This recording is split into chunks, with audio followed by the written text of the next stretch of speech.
আমরা শুরু করছি আমাদের ত্রয়োদশ জাতীয় নাট্যমেলার শেষ দিনের প্রথম পর্বের অনুষ্ঠান। প্রতিদিনের মতো আজকেও আপনারা জানেন যারা এসেছেন, প্রতিদিনই আমাদের একটি সেমিনার প্রথম পর্বে অনুষ্ঠিত হয়। আজ আমাদের মধ্যে বক্তা হিসেবে উপস্থিত আছেন বিশিষ্ট নাট্যকার সঞ্জয় চট্টোপাধ্যায়। আমাদের প্রতি বছরেরই এই বিষয়ে আমরা আলোচনা করি, মাই জার্নি মাই থিয়েটার।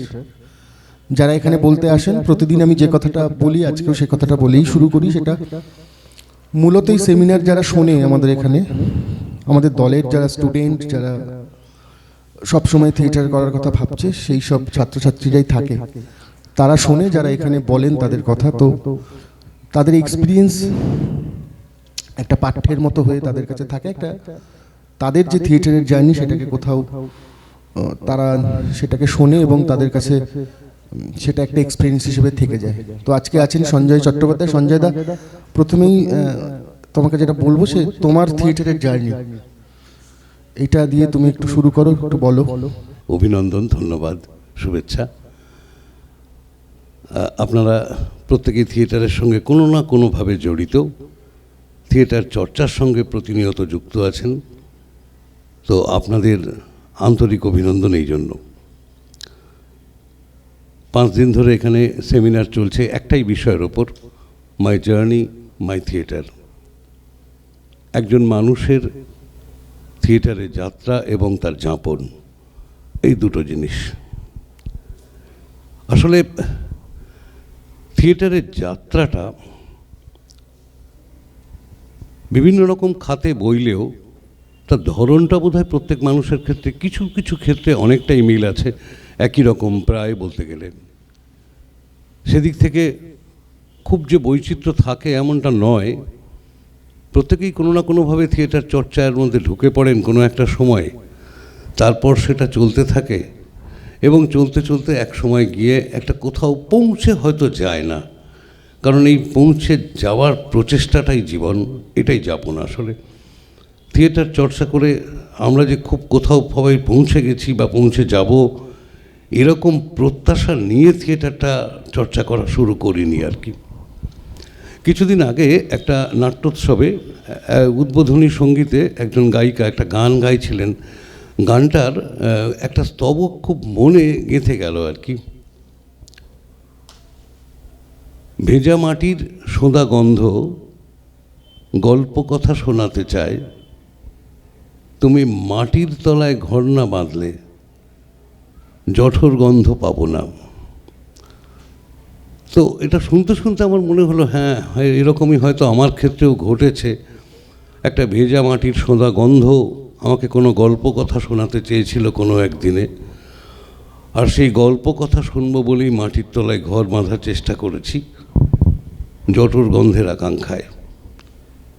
এই জঠর গন্ধ সত্যিই পেলাম কি পেলাম না, এটা তো আমার জীবনের শেষে গিয়ে বোঝা যাবে। কিন্তু এই পাওয়ার যে আকাঙ্ক্ষা, সেই গল্প কথা শোনা এবং শোনানোর যে আকাঙ্ক্ষা, সেই আকাঙ্ক্ষা থেকেই আমার থিয়েটার চর্চা বলা যেতে পারে আর কি। একদম ছোট বয়সে আমার পড়াশোনাটা খ্রিশ্চান মিশনারি স্কুলে।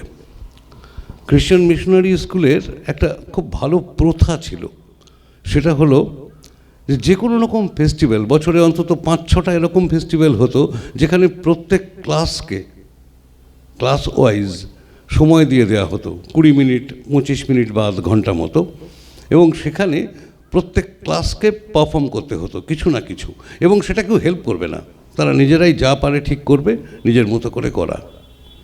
তো নানা রকম হতো, কেউ দল বেঁধে কোনো একটা ক্লাস গান করলো, কোনো একটা ক্লাস দল বেঁধে স্ট্যান্ড আপ কমেডি করলো, এমনকি হিন্দি গানও করতো কেউ না কেউ। কোনো কোন দলের ভালো গায়ক ছিল, তারা ওই তখনকার মতো ব্যান্ড শব্দটা তখনও আসেনি আমাদের, একদম 80-র দশকের কথা বলছি, সেই সময় ব্যান্ড শব্দটা আসেইনি আর কি।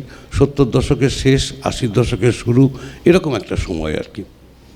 তো গান গাইতো, আবার কেউ কেউ ছোট ছোট স্কিট স্কিট শব্দটা তখন আমরা শুনিনি, আমরা এই ছোটো নাটকই বলতাম। খুব ছোট ছোট নাট্য বা নাটিকা শব্দটা খুব চালু ছিল, আমরা নাটিকা পরিবেশন করতাম। এবার সেটা করতে করতে সবসময় স্ক্রিপ্ট যে পাওয়া যেত হাতের সামনে রেডি, তখন গুগল নেই, আমাদের চারপাশে ইন্টারনেটের দুনিয়া নেই, বই একমাত্র সম্বল, এবং লাইব্রেরিতে যা বই আছে সেই বইয়ের বাইরে অন্য বই পাওয়া খুব দুষ্কর। এরকম একটা অবস্থায় আমাদের প্রতি বছর 3-4টে করে অনুষ্ঠান আমাদের বোর্ডিংয়ে করতে হবে, বোর্ডিংয়ের অডিটোরিয়ামে করতে হবে। অতএব সেখানে পারফর্ম করতে হবে। সেখানে পারফর্ম করতে গেলে কিছু না কিছু স্ক্রিপ্ট বা কিছু রেডি করার দরকার আমাদের। তো খুঁজে বের করা আরম্ভ করলাম। এরকম করতে করতেই সম্ভবত আমি তখন ক্লাস 7-8-এ পড়ি আর কি। এইচ মুনরো, হেক্টর হিউ মুনরোর দ্য ডেথ ট্র্যাপ নাটকটা পেয়ে গেলাম, ইংরাজিটা। কি মনে হলো, আচ্ছা ঠিক আছে, এটাকে কেটে কুটে ছোটো করে যদি করা যায় দেখি চেষ্টা করে। তো এটাই আমার ছিল প্রথম প্রচেষ্টা নাটক লেখার আর কি। একটা নিজে কষ্ট করে, ঠিক লেখাও বলবো না, ওটা তো নাটকই ছিল। আমি শুধু ভাষান্তর করেছি খানিকটা, আর খানিকটা দেশীয় পরিবেশের মধ্যে সেটাকে ফেলার চেষ্টা করেছি। তো সেইটা আমার প্রথম প্রচেষ্টা, এবং সবাই বললো হ্যাঁ ভালোই তো হয়েছে। উৎসাহ পেলাম। উৎসাহ পেলে তো হবে না, উৎসাহ পাওয়ার পর তারপরে সেটাকে চালিয়ে যেতে হবে। তারপর যথারীতি নিজে ওই চিরাচরিত আমাদের যে কথা শরীর সাগর বা ঈশপের কাহিনীর যে গল্পগুলো, সেগুলো নাট্যরূপ দেওয়ার চেষ্টা করেছি, খুব অক্ষম হাতে, খুব অদক্ষভাবে, কোনো রকম প্রথাগত শিক্ষার বাইরে গিয়ে নিজের মতো করে তৈরি করা। আর সাপোর্ট করতেন আমাদের যিনি ফাদার রেক্টর ছিলেন, ফাদার লুসিয়ানো কালুসি, তিনি ইটালিয়ান। তিনি নাটক লিখতেন, বাংলায় নাটক লিখতেন, এবং পরবর্তীকালে তার নাটকগুলো রূপা পাবলিকেশন থেকে বই হয়ে বেরিয়েছিল। তো তার উৎসাহেই মূলত নাটক লেখার ইচ্ছেটা তৈরি হওয়া ভেতরে ভেতরে। তারপর বোর্ডিং লাইফ শেষ করে যখন বৃহত্তর জগতে এসে পড়লাম, পরবর্তীকালে রাজারহাটে ফিরে এলাম। কৃষ্ণনগর, প্রসঙ্গত একটা কথা বলা ভালো যে কৃষ্ণনগরে ডন বস্কো স্কুলে থাকাকালীন আমার ক্লাসমেট 5 থেকে 10 পর্যন্ত ছিল কৃষ্ণনগর সিঞ্চনের সুশান্ত হালদার। সে ক্লাসমেট ছিল আমার, এবং সেও জানে। আরও একটা জিনিস কৃষ্ণনগরে খুব ঐতিহ্য ছিল আর কি, আমি জানি না এখনও হয় কি না, খোঁজ নেওয়া হয়নি আমার আর। এর মধ্যে প্রতি বছর গুড ফ্রাইডে এবং তারপরে হচ্ছে যে উৎসবটা, হ্যাঁ, তারপরেই সেই রবিবারটা কৃষ্ণনগর ক্যাথিড্রালের সামনে খুব বিশাল করে একটা অঙ্গন নাটক হতো। অঙ্গন নাটক শব্দটা আমরা জানতাম না তখন। সেই বিরাট এরিনা জুড়ে, ক্যাথিড্রালের বারান্দা, বাঁদিকে একটা বিল্ডিং ছিল, সেই তার ব্যালকনিটা, এদিকে একটা নিম গাছ ছিল, সেই নিম গাছের তলায়, এবং ওখান থেকে সোজা রাস্তা দিয়ে গির্জা থেকে বেরিয়ে গিয়ে ক্যাথিড্রালের রাস্তা, সামনের রাস্তা ক্রস করে সামনে পিডাব্লিউডির জমি, সেখানে মাটির ঢিবি উঁচু করা ছিল, সেটা হতো কালভেরি পাহাড়। সেখানে জিসাসকে ক্রুসিফাই করা হতো আর কি। এটা প্রতি বছর এই নাটকটা অনুষ্ঠিত হতো। এটা প্রত্যেক বছর আমরা দেখতাম, এবং খুব অবাক বিস্ময়ে দেখতাম, যিনি আমাদের কৃষ্ণনগর প্যারিস কৃষ্ণনগরী ধর্মীয় সংগঠন যেটা আছে, সেখানকার জিপ চালাতেন, জিপ ছিল একটা, সে জিপ চালাতেন প্রফুল্লদা, কুচকুচে কালো প্রফুল্লদা। ওই দিনকে জিসাস ক্রাইস্ট সাজতেন। খুব অবাক বিস্ময়ে দেখতাম, এই সেই প্রফুল্লদা যাকে প্রত্যেক দিন জিপ চালাতে দেখি। আমাদের স্কুলের অন্তত 5 জন টিচার এতে সরাসরি অংশগ্রহণ করতেন, হ্যাঁ, এবং লিখতেন। আমাদের স্কুলের একজন টিচার রবীন জে বিশ্বাস, তিনি স্ক্রিপ্টটা লিখতেন। তো Edward sir, Benjamin sir, Rabin sir নিজে, লরেন্স স্যার, এরা প্রত্যেকে বাঙালি খ্রিশ্চান, এরা প্রত্যেকে এতে অ্যাক্টিং করতেন। লরেন্স স্যারকে দেখতাম জুদাস ইস্কারিয়াতের ভূমিকা করছেন, বেঞ্জামিন স্যারকে দেখতাম কাইফার ক্যারেক্টারটা করছেন, এডওয়ার্ড করতেন পাইলটের ক্যারেক্টার করতেন এডওয়ার্ড। মোটামুটি এটা প্রত্যেক বছর নির্দিষ্ট ছিল। একটা দুটো ক্যারেক্টার হয়তো কোনো বছর বদলে যেত। ওপেন এয়ার থিয়েটার কী জিনিস আমরা ক্লাস 5 থেকে জানি। সাইট স্পেসিফিক থিয়েটার কী জিনিস আমরা ক্লাস 5 থেকে জানি, নামে চিনতাম না তাকে, কিন্তু দেখার আগ্রহটা প্রতি বছর মারাত্মকভাবে থাকতো। পুরো নাটকটা অবশ্য একটাই তফাৎ, যেহেতু অনেক বড় জায়গা নিয়ে আর প্রচুর মানুষ দেখতে আসতো, ভোকালটা পুরো রেকর্ডেড থাকতো। ভোকালটা পুরো রেকর্ডেড, এরা শুধু লিপ দিতেন, সেটা আরও কঠিন কাজ আর কি। এবং সবচেয়ে মজার জিনিস হতো, ক্যাথিড্রালের একদম ওপরের যে ব্যালকনি, জানলা দরজা দুটো ব্যালকনি ছিল, সেই দুটো ব্যালকনির একটাই হতো স্বর্গ, একটাই হতো নরক। সেখানে দেবদূতকে দেখা যেত, সেখানে স্যাটানকে দেখা যেত, হ্যাঁ, লুসিফার শয়তানকে দেখা যেত, এবং সেই আগুন মুখে করে নিয়ে, মানে ওই কেরোসিন তেলে পুড়িয়ে আগুন নরক দেখানোর জন্য ওটা করা হতো। তার শিঙে আগুন জ্বলতো, আলো জ্বলতো, হ্যাঁ, লাল রঙের শিং, সেটাই আলো জ্বলছে। মুগ্ধ বিস্ময়ে দেখতাম। আমি, সুশান্ত, আমরা কিন্তু ক্লাস 5 থেকে এগুলো দেখতে দেখতে বড় হয়েছি। এই সাইট স্পেসিফিক থিয়েটার ভীষণভাবে আঁকড়ে রেখেছিল। পরবর্তীকালে যখন ফিরে এলাম, তখন প্রসেনিয়াম থিয়েটার সঙ্গে এটাকে মেলাতে পারতাম না, কিন্তু বারবার মনে হতো যে আচ্ছা, এরকম থিয়েটার এখানে কোথাও করা যায় না, কোথাও কি জায়গা নেই, যেরকম দেখতাম সেরকম এখানেও তো করতে পারি। তারপরে সে ভাবনা চাপাও পড়ে গেল, এবং পরবর্তীকালে যখন সাইট স্পেসিফিক থিয়েটারের কনসেপ্টটা পশ্চিমবঙ্গে, মানে বাংলার ক্ষেত্রে বিশেষ করে আরও বেশি পরিমাণে মানুষের মধ্যে আলোড়ন তুলল এবং বিভিন্ন জায়গায় সাইট স্পেসিফিক থিয়েটার হতে লাগলো, তখন আমাদের সেই স্মৃতি নতুন করে আবার মাথা চাড়া দিয়ে এলো যে এ তো আমরা দেখে বড় হয়েছি। তো এইভাবে থিয়েটারের সঙ্গে কখন যেন জড়িয়ে যাওয়া, ঠিক সেভাবে আমি মহানাগরিক বৃত্তের থিয়েটারের সঙ্গে কখনো জড়িত থাকিনি, সেভাবে কখনোই বিভিন্ন ইনস্টিটিউটে গিয়ে প্রথাগত শিক্ষা টিক্ষা এসব কিচ্ছু কোনো দিন নেওয়ার সুযোগ আমার ঘটেনি, এটা বলে রাখা ভালো। তারপরেও আমি যে কি করে নাটককার আমি নিজেও জানি না, তার উত্তর সত্যি আমার কাছে নেই। একটা জিনিস এখন স্পষ্ট বুঝি, যে আমি কিছু নাটক বছরে লিখি এবং সেগুলো কোনো না কোনো দল করে, আমার একটা নাটকও পড়ে থাকে না, এটা আমার একটা তৃপ্তির জায়গা। তো এইভাবে শুরুটা হয়েছিল। একদম শুরুতে তখন যেটা ছিল, একদম 90-এর দশক, মানে 80-র দশকের শেষ এবং 90 দশকের শুরু, সেই সময় বাংলা জুড়ে, আমি মহানগরিক বৃত্তকে থেকে বাইরে রাখছি, তার থিয়েটার চর্চার সঙ্গে মফস্বলের থিয়েটার চর্চার কিছু ধরনগত কিছু তফাৎ আছেই আর কি। সেই সময় সারা পশ্চিমবঙ্গ জুড়ে 80-র দশকের শেষ বা 90 দশক বা তারও আগে থেকে প্রকৃতপক্ষে প্রচুর নাট্যোৎসব হতো, এবং যেগুলো মূলত ছিল প্রতিযোগিতা। খুব কমই দেখা যেত যে উৎসব হচ্ছে। প্রতিযোগিতামূলক উৎসব সবচেয়ে বেশি হতো, এবং তার জন্য স্বল্প দৈর্ঘ্যের নাটক লেখা খুব দরকার হতো, এবং বহু দল স্বল্প দৈর্ঘ্যের নাটক পাগলের মতো খুঁজে বেড়াতো।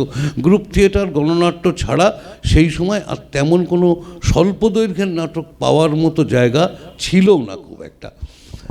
যারা আলাদা করে লিখতো তারা তো লিখতো, এবং সেই সময় আমার বেশ ভালো মনে আছে, গোবরডাঙ্গা নকশা, তাদের মধ্যে এমনই একটা দল ছিল যারা সেই সময় মঞ্চ থেকে মঞ্চে এক সময় দৌড়ে বেরিয়েছে। প্রথম দিকে প্রতিযোগিতামূলক মঞ্চেও তারা কিন্তু কাজ করেছে, প্রচুর কাজ করেছে। পরবর্তীকালে তারা নিজেরাই এক সময় সিদ্ধান্ত নেয় যে না, আমরা প্রতিযোগিতায় আর যাব না, আমরা কম্পিটিশনের বাইরে উৎসব হলে করব, না হলে করব না। ভুল বলছি না, এটাই সিদ্ধান্ত নেওয়া হয়েছিল। সেই সময় সারা পশ্চিমবঙ্গের বেশ কয়েকটা বিখ্যাত দল দিনের পর দিন, রাতের পর রাত নাটক করে চলেছে বিভিন্ন মঞ্চে। আমি জানি একটা সময় হালিশহর ইউনিটি মালঞ্চ জানুয়ারি মাসে 31 দিনে 35টা শো করেছিল। এটা তাদের একদম পাক্কা হিসেব আর কি, 31 দিনে 35টা নাটকের অভিনয় আর কি। তো এই রকম একটা সময়ে নাটকের চাহিদা, মানে স্ক্রিপ্টের চাহিদা খুব বেশি ছিল। তার ফলে আমি যখন শুরু করলাম তখন হয়তো বছরে একটা বা দুটো নাটক লিখতাম, তারপরে কোন দলকে সেটা পড়ানো যায় খুঁজে খুঁজে বেড়াতাম।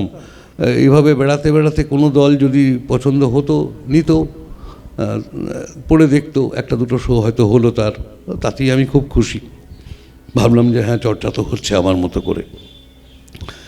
এরপর সংখ্যাটা অবশ্য খুব স্বাভাবিকভাবে বেড়ে গেল, দু একটা নাটক মানুষের পরিচিতি পেল, এবং দু একটা নাটক পরিচিতি পাওয়ার পরে আরও কিছু মানুষ আমার থেকে নাটক চাইতে শুরু করলো।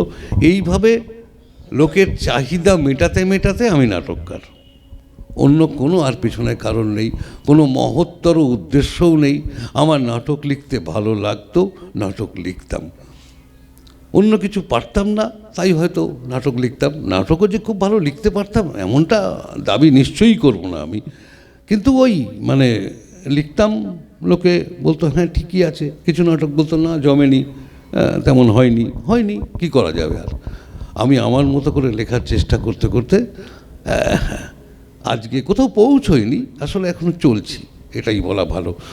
এখন অবসর জীবনে হয়তো সময়টা একটু বেড়েছে লেখার, কিন্তু কম বয়সে লেখার যে তাগিদ, লেখার যে ধার, নতুন নতুন ভাবনা, সেইগুলো বোধহয় এখন আর নেই। এখন একটু সময় নিয়ে লিখতে হয়। এখন মনে হয় যে এই তো লিখে ফেলেছি, এগুলো তো অন্য কেউ লিখেছেন, যাই ভাবতে যাই তাই মনে হয় না এই বিষয় নিয়ে তো অন্য কেউ লিখেছেন, আমি আর নতুন করে কেন লিখতে যাব। নতুন কি বিষয় আছে, নতুন বিষয় বা সংলাপের নতুন ধরন খুঁজে বেড়াই, ফর্মের মধ্যে কোনো বৈচিত্র্য আনা যায় কি না ভাবার চেষ্টা করি। সবটা যে সবসময় হয় এমনটা নয়, কিন্তু লেখার চেষ্টা করি। এবং সেক্ষেত্রে ওই কারণে হয়তো আমার ছোট নাটকের সংখ্যা বা স্বল্প দৈর্ঘ্যের নাটকের সংখ্যা অনেকটাই বেশি। লিখতে লিখতে সেটা হয়ে গেছে আর কি, বিভিন্ন দল করতে করতে। একটা সময় চাপে পড়েও লিখতে হয়েছে। এই গোবরডাঙ্গা নকশা আমাকে একবার চাপ দিল, হ্যাঁ, দীপা বলল হাতে 3 দিন সময় আছে, 3 দিনের মধ্যে স্ক্রিপ্ট লিখে দিতে হবে, কিচ্ছু করার নেই, আমাদের শো করতেই হবে বুড়ো বাংলা। আমি সেই 3 দিন অফিস কামাই করে, তখন আমার অফিস, হ্যাঁ, বুধ বৃহস্পতি শুক্র অফিস কামাই করলাম, করে সেই স্ক্রিপ্টটা কমপ্লিট করলাম। শনিবার দিন এসে সেই স্ক্রিপ্ট আমি দীপাকে পড়ে শোনালাম। হ্যাঁ, সেরকম চাপেও লিখতে হয়েছে। কন্টাইতে যখন আমি পোস্টেড ছিলাম সেই সময়টায় আমার চাকরির জীবনের বিস্তর চাপ ছিল, ব্যাপক রকমের। আমি সব মাসে বাড়িতেও আসতে পারতাম না, রাত্রি 9টার পরে হয়তো কোনো দিন ফাঁকা সময় পেতাম আর কি, সব দিন নয়। সেই সময়ও খুব চাপে পড়ে আমাকে মায়াপরী নাটকটা লিখতে হয়েছিল, অতনুর চাপে পড়ে। সেখানেও ওই একই সমস্যা, অতনু প্রত্যেক দিন বলেছে আমাকে 2টো সিন দিন, 3টে সিন দিন, এই করে যাচ্ছে। করতে করতে সেই চাপে পড়ে আমাকে সেটাও করতে হয়েছে আর কি। তো একটা জিনিস হচ্ছে কি, মানে এই চাপটা বলছি বটে, কিন্তু এই চাপের মধ্যে না কোথাও একটা ভালো লাগা আছে নিজের। ভালো লাগাটা এই কারণে যে আমার কলমের উপর তো কিছু মানুষ ভরসা করছেন, সবাই না করুন, কিছু মানুষ তো আমার কলমের লেখাটা চাইছেন, তো আমি কেন লিখব না। একটা কথা আমি মাঝে মাঝে আমার বন্ধু মহলে প্রায় বলে থাকি যে লিখছি, যতদিন দেখব বিভিন্ন দল আমার থেকে স্ক্রিপ্ট চাইছে ততদিন আমি লিখব, যেদিন মনে হবে চাইছে না লিখব না। কেননা এখন সত্যি কথা বলতে কি, নতুনদের মধ্যে খুব ভালো ভালো নাটককার উঠে এসছেন, তারা নিজেরা নাটকটা লেখেন, নিজেরা ডিজাইনিং করেন, খুব ভালো কাজ হচ্ছে বেশ কয়েকটা, মুগ্ধ করে দেওয়ার মতো। সব দলের এখন আমাদের মতো সোকল্ড বুড়োর নাটক না হলেও চলবে আর কি, সমস্যা নেই কি, সেই কারণে তাদের লাগে না। তারপরেও কিছু দল থেকে যায় যারা আমার মতো অন্তেবাসী নাটককারের নাটক চান, তারা সেটা মঞ্চস্থ করেন, তাই তাদের জন্য লিখে চলেছি আর কি। অনেক সময় আছে, না অনেক সময় আছে জানি, আসলে চিনি দেওয়া রয়েছে, এটা থাক। দীর্ঘদিন নাটক লেখার সুবাদে একটা জিনিস আমার ব্যক্তিগত অভিজ্ঞতা থেকে যেটা মনে হয় বলি আর কি, যে একজন লেখক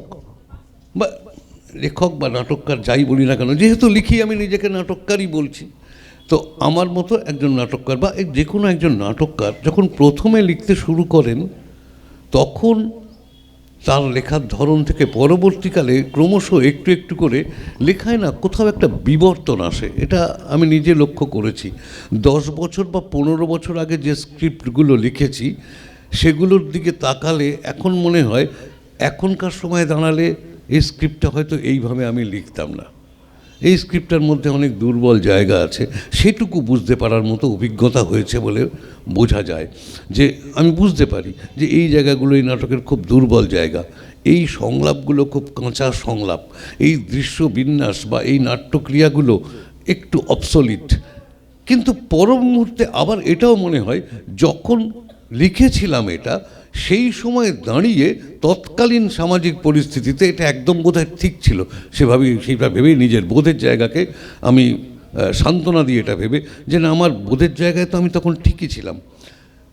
হয়তো সেই কারণে কিছু নাটক আমি পরবর্তীকালে এসে আর রিরাইট কোনো দিন করার কথা ভাবিনি, কিন্তু কিছু নাটক আমি 10 বছর বা 12 বছর বাদে নতুন করে লেখার কথা ভেবেছি। আমার মনে হয়েছে এই নাটকটার প্রয়োজনীয়তা এখনও আছে, বা এই নাটকটা এখনও সমাজের ক্ষেত্রে প্রাসঙ্গিক, এখনও এই নাটকটা সময়ের কথা বলতে পারে, সময়ের সমস্যার কথা, সংকটের কথা বলতে পারে। এই নাটকটার রিভাইভাল দরকার। তো সেই ক্ষেত্রে সে নাটক কিন্তু আমি নতুন করে আবার লিখেছি। বেশ কিছু এরকম নাটক আছে যে নাটকগুলি আমি 10 বছর বা 15 বছর আগে লিখেছিলাম, সেইটা আবার এই 2024 বা 25-এ এসে নতুন করে সেই স্ক্রিপ্টগুলো লিখেছি, এবং বিভিন্ন দল সে নাটকগুলো করছেও, সেগুলো মঞ্চস্থ করছেও আর কি।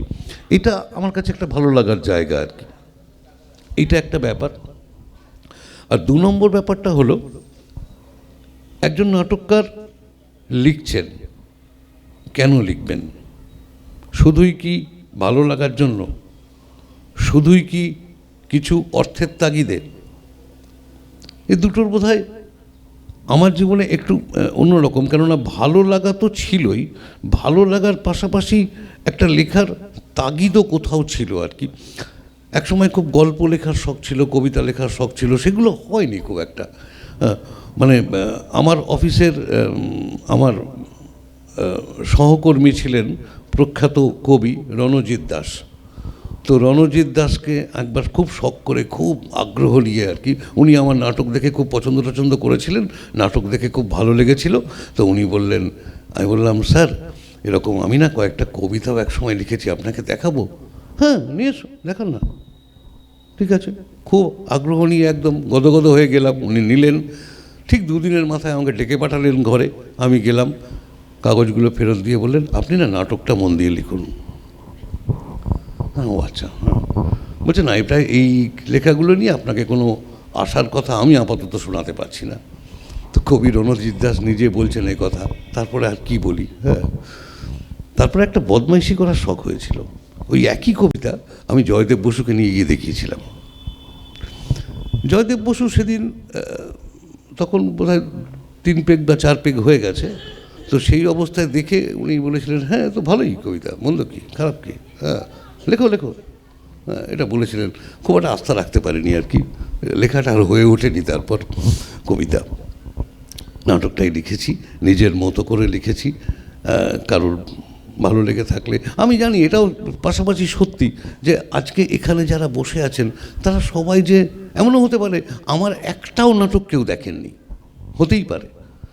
কেউ বলবে যে হ্যাঁ ওই নাটকটার নাম শুনেছিলাম, হ্যাঁ ওটা তোমার নাটক, ও আচ্ছা আচ্ছা, হ্যাঁ দেখেছেন না, দেখা হয়নি, শুনেছি নাটকটার নাম, ঠিক আছে। কেউ বলছেন যে না আমি তো আপনার নাটকে অ্যাক্টিংও করেছি, ভালো। সব রকমই ছবি পাই, সব রকমই ভালো লাগা মন্দ লাগা সব কিছু মিলেমিশে আছে। কতটুকু প্রাপ্তি হয়েছে, কতটুকু হয়নি, কি পাবো কি পাবো না, এসব চিন্তা এখন আর সত্যিই করি না। এখন যেটুকু হয় সেটা হচ্ছে আমার মন যেটুকু লিখতে চায় আমি এখন সেটুকুই লেখার চেষ্টা করি, তার বাইরে আর কিচ্ছু না। এখন যেটুকু ভালো লাগে নিজের মতো করে সেটুকুই লিখি। ফরমাইশি লেখা সেভাবে আর লেখা হয় না। সত্যি কথা বলতে কি যে 90-এর দশকে নাটক লেখার ধরন বা কন্টেন্ট যা ছিল সেখান থেকে সময়টা অনেকটা বদলে গেছে। আজকের সময় সব সময় যে নাটককাররা সময়ের কথা বলতে পারছেন এমনটা হচ্ছে না, সব সময়ের যে সময়ের সঠিক সংকটটাকে তুলে ধরতে পারছেন এমনটাও হচ্ছে না। যারা করছেন বা যারা করার চেষ্টা করছেন তাদের সে নাটক সেভাবে গ্রহণযোগ্যতাও পাচ্ছে না বা দল করতে চাইছে না। এই সমস্যাও আমি দেখেছি নিজেই। তো সেখানে দাঁড়িয়ে যদি কোনো দল মনে করেন যে না আমি আমার ধ্যান ধারণায় এখানেই থাকবো, আমি আমি একটু চিরন্তন কথা বলবো, আমি একটু চিরায়ত জীবন নিয়ে, মানুষের মূল্যবোধ নিয়ে, এই শব্দটা খুব চলে এখন, মূল্যবোধ নিয়ে নাটক লিখবো বা নাটক করব। কিন্তু সত্যি কি তাতে সময়টা ধরা পড়ে? এইটা খুব মাথায় মানে একটা জিজ্ঞাসা নিজের ভেতরেই থাকে আর কি, যে সত্যিই কি আমরা নাটককাররা সময়ের সংকটের কথা বলতে পারি? সত্যিই কি আমরা নাটককাররা কাদের জন্য নাটকটা লিখছি তাদের কথা ভেবে লিখতে পারি? বা সত্যিই এমন কি হয় যে আমরা যাদের কথা ভেবে লিখলাম তাদের কেউ নাটকটা দেখতে এলেন? সাধারণ কথা, দলিত সম্প্রদায়ের কথা, পিছিয়ে পড়া মানুষের কথা, প্রান্তিক মানুষের কথা আমরা যেগুলো বলি বা বলার চেষ্টা করি, যখন সেগুলো কি সত্যি তাঁরা দেখতে পান, তারা কি উপলব্ধি করতে পারেন, বা তারা কি সুযোগ পান সেগুলো দেখার? তাহলে কাদের জন্য লেখা? কিছু নির্বাচিত থিয়েটার মনস্ক মানুষের জন্য, elite class, semi elite class, মধ্যবিত্ত বা নিম্ন মধ্যবিত্ত মানুষের জন্য? আমরা কাদের জন্য ঠিক লিখি? আর সেই লেখাগুলো সত্যিই কোথায় পৌঁছায়? আর সেই লেখাগুলো সত্যিই মানুষের ভাবনাকে আদৌ কোনো মেধার দিকে, কোনো বোধের দিকে পৌঁছে দিতে পারে কি না, কোনো নির্দিষ্ট সত্যের দিকে, নির্দিষ্ট লক্ষ্যের দিকে পৌঁছে দিতে পারে কি না, এই প্রশ্নগুলো কিন্তু এখন ভীষণ এই বয়সে এসে মাথার মধ্যে চাগার দেয় এই কারণে, কারণ মনে হয় যে কেন লিখেছি এত বছর ধরে, বা কেন লিখে চলেছি? সত্যি কি যাদের জন্য লিখছি তাদের কাছে লেখা পৌঁছচ্ছে? জানি না, কিন্তু প্রশ্নগুলো থেকেই যায়, প্রশ্নগুলো মাথার মধ্যে ঘুরপাক খেতেই থাকে। তারপরেও লিখি, আমার মতো করে লিখে যাব। তোমার কাছে আমার যেটা মানে জানবার, তোমার কথা থেকেই ইয়ে হলো যে একজন নাট্যকার সে যখন কোনো নাটককে অ্যাডাপ্ট করছে, বিদেশি নাটককে বা বঙ্গীকরণ করছে, তুমি যেটা বললে বঙ্গীকরণের কথা, আর সে যখন নিজে একটি মৌলিক নাটক লিখছে, মানে ভাবনার জায়গা থেকে মানে বেসিক পার্থক্যটা কি হয় মানে লেখার সময় আর কি? আদৌ হয় কি কিছু মানে হলে? বেসিক পার্থক্য কি মানে ওইভাবে হওয়া সম্ভব? আমি যখন ধরা যাক আমি একটা মৌলিক ভাবনা থেকে একটা নাটক লেখার চেষ্টা করি, সেক্ষেত্রে নানা রকমভাবে এক একজন এক এক রকমভাবে লিখতে পছন্দ করেন। আমিও যে সবসময় একই মেথড অবলম্বন করে একটা নাটককে লিখি এমন নয়। কোনো সময় একটা নাটকের ওয়ান লাইনার মাথায় আসে, কোনো সময় একটা গোটা টেক্সট মাথায় আসে, কোনো সময় কিছু চরিত্র মাথায় আসে। তো যাই আসুক না কেন, আমি আমার নাটকটা লেখার সময় যে ভাবনাগুলো মূলত কাজ করে, সেটা কোনো ছোট গল্প থেকে নাট্যরূপ দেওয়া হোক, একটা মৌলিক ভাবনা থেকে লেখা হোক, বা একটা বিদেশি নাটককে অ্যাডাপ্ট করে লেখা হোক, সব সময় একই রকম ভাবনা যে থাকে এরকম না হলেও একটা জিনিস বেসিক জায়গাটা থাকে, সেটা হচ্ছে এই নাটকটা দিয়ে আমি আমার সময়ের মানুষকে, যে কথাটা একটু আগে বলছিলাম, যে যাদেরকে আমরা দেখাই মূলত নাটকগুলো, যারা আমাদের নাটক দেখতে আসেন। আমি তো মফস্বলের বিভিন্ন দলের জন্য লিখি, গ্রামে গঞ্জে তারা থিয়েটার করে বেড়ান, দৌড়ে বেড়ান, তো সেখানকার মানুষজনের কথা ভেবেই লিখি। কিন্তু তারা কতটা সেটাকে আত্মস্থ করতে পারেন, বা সেটাকে নিজের মেধা দিয়ে বা মনন দিয়ে, নিজের বোধ দিয়ে বুঝতে পারেন, আমি জানি না। কিন্তু তাদের কথা ভেবে লেখার সময়, তাদের সংকটকে ধরার সময়, আমি তাহলে সংকটটাকে ধরবো কোথা থেকে, বা কোন জায়গায় পৌঁছবো, সেটা কাকে ছোঁবে, কীভাবে ছোঁবে, এই ভাবনাগুলো লেখার সময় মাথায় থাকে খানিকটা। এটা অনুবাদের ক্ষেত্রে হোক, গল্পের রূপান্তরের ক্ষেত্রে হোক, বা কোনো মৌলিক রচনার ক্ষেত্রে হোক, সব জায়গাতে এই ভাবনাটা বেসিক্যালি মাথায় থেকে যায় আর কি। আমার আরেকটা প্রশ্ন আছে, তারপর আমরা যা সময় আছে আমাদের হাতে, মোটামুটি আমরা প্রশ্ন কারোর থাকলে সেই প্রশ্নগুলো নিতে পারবো, যদি কারোর কিছু জানার থাকে। আমার আর শেষ একটা প্রশ্ন, এটা আমাদের দলের যারা ছোটরা আছে তাদের পক্ষ থেকে, মানে তারা বলেনি কিন্তু আমি তাদের প্রতিনিধিও এই মুহূর্তে তোমাকে প্রশ্নটা করতে চাইছি। সেটা হচ্ছে খুবই বেসিক প্রশ্ন, মানে তার উত্তর আমি জানলেও তোমার কাছ থেকে একটু শুনতে চাইছি। মানে ধরো ধরো তুমি শিখণ্ডী লিখছো, শিখণ্ডীর কথা হচ্ছিল, তুমি শিখণ্ডী লিখছো, তুমি নাট্যকার শিখণ্ডীর, সেখানে একটি চরিত্র ভীষ্ম, আর আমি ভীষ্ম চরিত্রে আমি সেই নাটকটায় অভিনয় করব।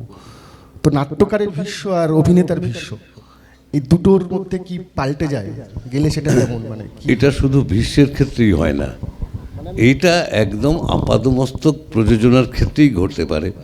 নাটকটা যখন লিখি তখন যে কোনো কারণে হোক, প্রচুর নাটক জীবনে দেখেছি বা দেখি, নিয়মিত দেখেছি বা দেখে চলেছি বলে আমার মধ্যেও না যেটা হয় কি, একটা ছবি তৈরি হয় লেখার সময়। সেটা কম্পোজিশনের জায়গা থেকে হতে পারে, সেটের জায়গা থেকে হতে পারে, সব জায়গা থেকেই একটা ভাবনা থাকে মাথার মধ্যে। লেখার সময় একটা চলমান ছবিকে আমি উপলব্ধি করি আর কি। সেই চলমান ছবিটা যে যখন দল প্রযোজনা করবে তখন যে হবে না, এটা প্রথম বুঝতে পারতাম না। প্রথম ভাবতাম কী হলো, মিলল না তো, আমি যেরকম ভেবেছিলাম সেরকম তো হলো না। পরবর্তীকালে গিয়ে বুঝলাম যে আমি ভুল জায়গায় ভাবনাটা করছি। আমি আমার মতো করে একটা ছবি মাথার মধ্যে তৈরি করেছি।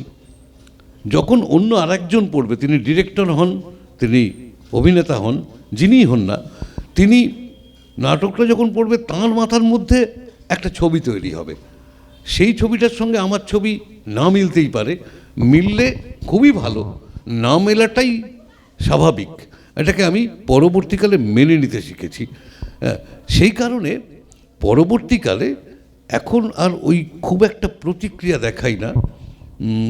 বেশ কয়েকজন তাবড় নির্দেশক আমার নাটক নিয়ে কাজ করেছেন, তাদের সকলের কাজ আমার মনোমতো যে হয়েছে এমনটা হয়নি আর কি, হয়নি, কিন্তু মেনে নিয়েছি আর কি। এখন এটা মেনে নিতে অভ্যেস করে ফেলেছি। আপনাদের মধ্যে কেউ যদি সঞ্জয় দাকে কিছু জানতে চান, জিজ্ঞেস করতে চান, কোনো প্রশ্ন থাকে? আমার থেকে কি জানার কিছু আছে? না, আছে তো বটেই। তাহলে আপনার প্লিজ কোনো প্রশ্ন যদি থাকে, না হলে আমরা দাড়ি টানতে পারি আর কি, দাড়ি টানতে হবে। হ্যাঁ, অলরেডি অনেকক্ষণ ধরে মেকআপ করে বসে আছে, ওদের নাটকের গান আছে, মানে জোর করে একটা প্রশ্ন করতে হবে তাই করবো নাকি? করো একদম। বড় জোর আমি বলবো যে না, এই উত্তরটা আমার জানা নেই, বড় জোর এইটাই বলবো। হ্যাঁ, হতে পারে।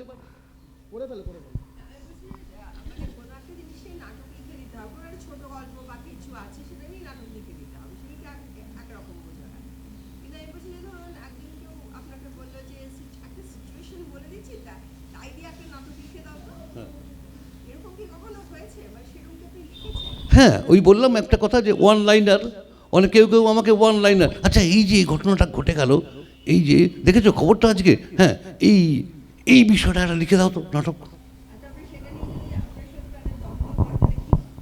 দ্বন্দ্ব হয় তো, প্রতিনিয়ত দ্বন্দ্ব হয়। হ্যাঁ, মানে আমাকে এরকমও বলতে হয়েছে, ভাই আপনারা নাটকটা ছেড়ে দিন, আপনাদের করতে হবে না, ও আমার ভাবনার সঙ্গে মিলছে টিলছে না। মানে কেন, সমস্যাটা কী হয়েছে? আমরা তো ভালোই করছি, লোকে তো ভালোই বলেছে। খুব সম্প্রতি, আমি দলের নাম নাটকের নাম কিচ্ছু বলবো না, একটি নাট্যদল আমার একটি নাটক মঞ্চস্থ করেছে, আমি দেখতে গেছি কোনো একটি মঞ্চে, কলকাতার অডিটোরিয়ামে। আমাকে তখন আর কথা হয়নি, নাটক শেষে আমি বাসে করে ফিরছি, তো আমাকে জিজ্ঞেস করলেন কীরকম দেখলেন, না বললেন না। হ্যাঁ বললাম, হ্যাঁ নাটক দেখতে গিয়েছিলাম, একটা নৃত্যনাট্য দেখে ফিরলাম। হ্যাঁ, মানে ওই রকমই আর কি মনে হলো আর কি। যাই হোক, বললাম একটা নৃত্যনাট্য দেখে ফিরলাম, তাতে অভিনেতার ভারী গোঁসা হয়েছে আমার ওপর। হ্যাঁ, পরে আমাকে ফোন করে বললেন, এই তো আমরা অমুক জায়গায় নাটকটা করে এলাম, হ্যাঁ বিনোদিনী থিয়েটার ফেস্টিভ্যালে করে এলাম, ওখানে তো বললো দারুণ হয়েছে, ব্যাপারগুলো ভীষণ ভালো হয়েছে। হয়েছে, কি করা যায়, আমার সেটাকে নৃত্যনাট্য মনে হয়েছে, তাদের মনে হয়নি। কি লেখা নাটক? হ্যাঁ, তো হয়েছে, কি করা যাবে। হ্যাঁ,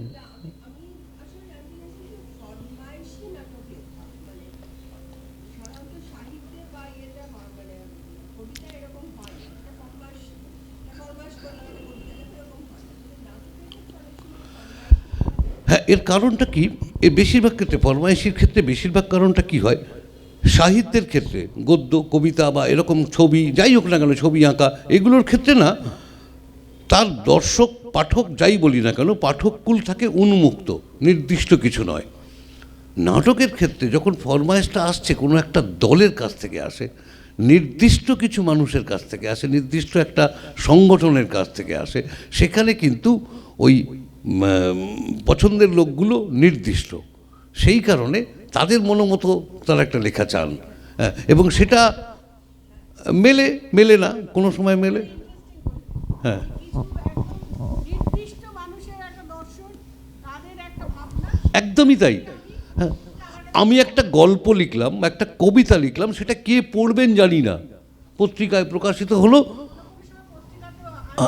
হ্যাঁ, অজস্র মানুষ সেটা পড়ছেন, হ্যাঁ, একদম পুরো উন্মুক্ত পাঠকের জন্য।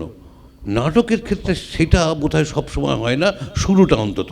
একবার যখন দলের কাছ থেকে চাওয়া হয় ফরমায়েশি লেখা, তখন সেই নির্দিষ্ট দর্শন, নির্দিষ্ট ভাবনা, সেখান থেকে নাটকটা চাওয়া হলো, তারপর সেটা মহড়া দিয়ে তৈরি করা হলো, করে যখন মঞ্চস্থ হচ্ছে তখন কিন্তু সব মানুষের জন্য হচ্ছে, তখন, তার আগে নয়। কিন্তু প্রস্তুতি পর্ব পর্যন্ত ওই দলটার আয়ত্তেই ব্যাপারটা থাকে।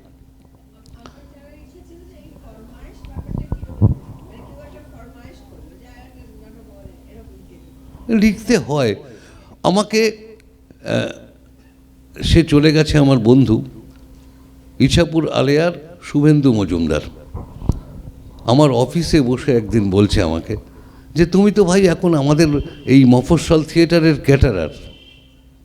ক্যাটারার বলে হ্যাঁ, তোমার কাছে এসে বললো এই রাধা বল্লভী ছোলার ডাল, তার সাথে এই, তারপরে ফিশ ফ্রাই, হ্যাঁ, তোমাকে যেমন যেমন বলবে তুমি তেমন তেমন তো লিখে দিচ্ছ সবাইকে নাটক।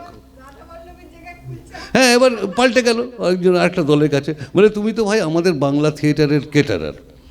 তো আমাকে শুভেন্দু এটাও বলেছিল।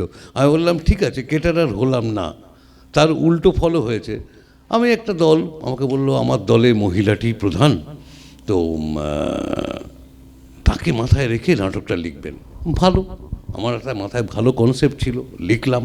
লিখে গিয়ে দলে যখন পড়তে গেলাম তখন দেখলাম সেই মহিলাটি, যিনি মহিলা মহিলা বলছিলেন, তার বয়স খুব বেশি হলে 32-33, আর আমার নাটকের মহিলাটির বয়স 65 থেকে 70। আমি একটা সৌম্য দর্শন বৃদ্ধার কথা ভেবেছিলাম, আর এটি খুব ছিপছিপে একটি তরুণী। এই সমস্যায় পড়তে হয়েছে। তারপরে এরকমও সমস্যায় পড়তে হয়েছে, দাদা নাটকটা খুব ভালো, বুঝলেন, নাটক নিয়ে কোনো কথা হবে না। হ্যাঁ, তাহলে কী নিয়ে কথা হবে? আমার দলে এটা করার মতো লোক নেই। এই সমস্যাতেও পড়তে হয়েছে।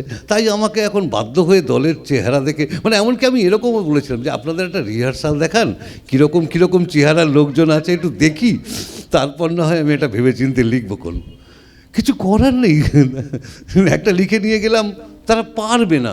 মফস্বলে এমন এমন প্রান্তিক অঞ্চলে এমন এমন সত্যিই দল আছে যারা সত্যি পারবে না। এটা আমি মানে উপলব্ধি করার পরই বলছি যে সত্যি তাদের সে ক্ষমতা নেই। নিজের মতো একটা লিখে দিলাম।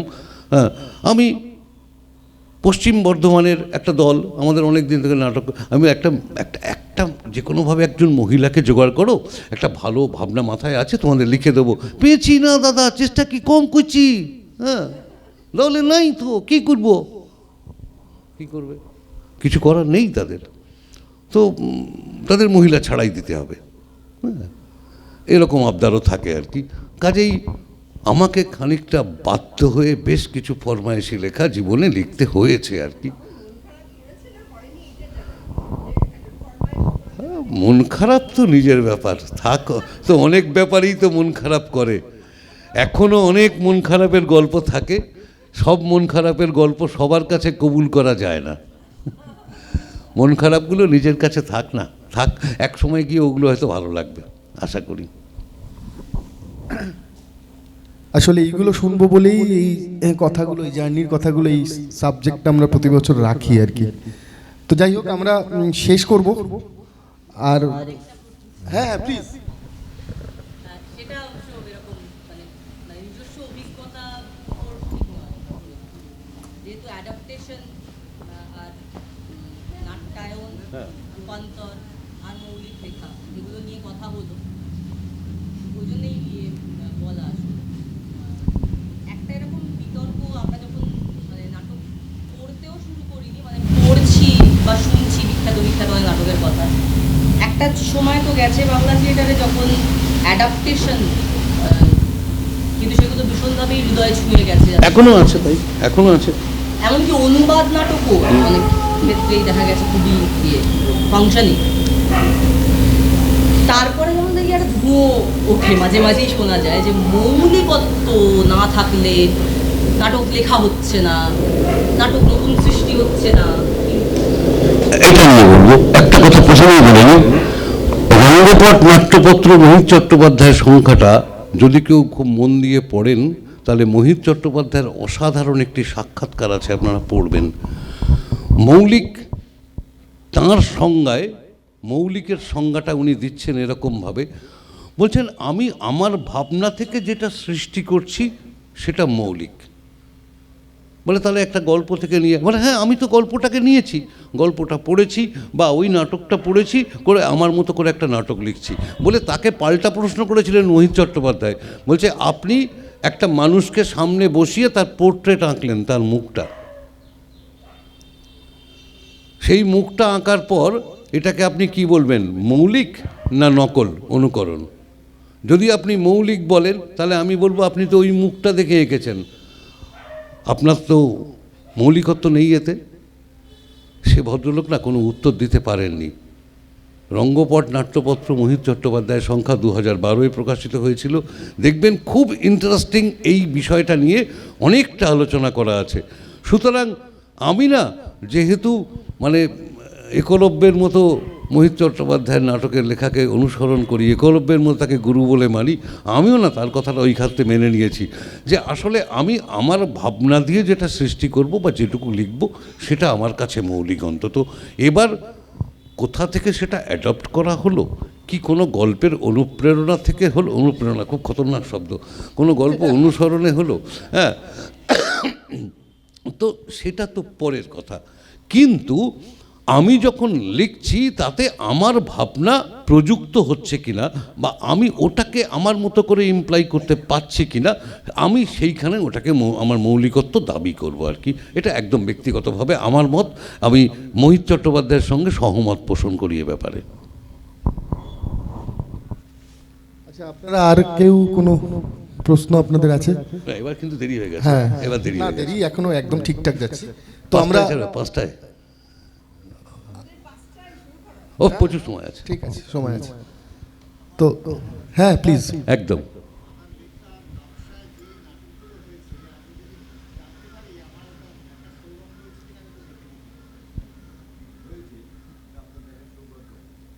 ব্যাস, নির্দেশক পাশেই রয়েছেন। হ্যাঁ, মানে আমার এটা আমার দুর্ভাগ্য। হ্যাঁ, নকশা আমার থেকে নাটক নিতে চায় না। হ্যাঁ, নকশা আমার নাটক পছন্দ করে না। একবার দায়ে পড়ে নিতে বাধ্য হয়েছিল, তাই করে। অথচ নকশা আমাকে সেমিনারে ডাকে, প্রত্যেকবারই ডাকে, আমি আসতে পারি না তাই। হ্যাঁ, গত 6 বছর ধরে প্রত্যেকবারই ডেকেছে। আমি তখন পূর্ব মেদিনীপুরে চাকরির সূত্রে আসতে পারিনি। 2017-র পর আবার এখানে আসার সুযোগ হলো, এখানে দুটো কথা বলার সুযোগ হলো, এইটাই। আচ্ছা, আমরা তাহলে আজকের এই পর্বের অনুষ্ঠানটা শেষ করব। একদম। অনেক ধন্যবাদ সঞ্জয় দাকে, সঞ্জয় চট্টোপাধ্যায়। তোদেরকেও ধন্যবাদ। আমি একটু বিশ্বনাথ দাকে ডাকবো, রবীন্দ্রনাট্য সংস্থার নির্দেশক বিশ্বনাথ ভট্টাচার্য, একটু এসো।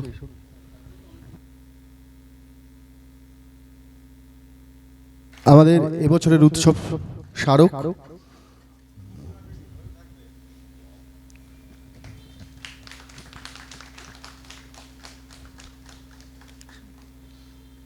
আমাদের এবারের উৎসবের ফোল্ডার,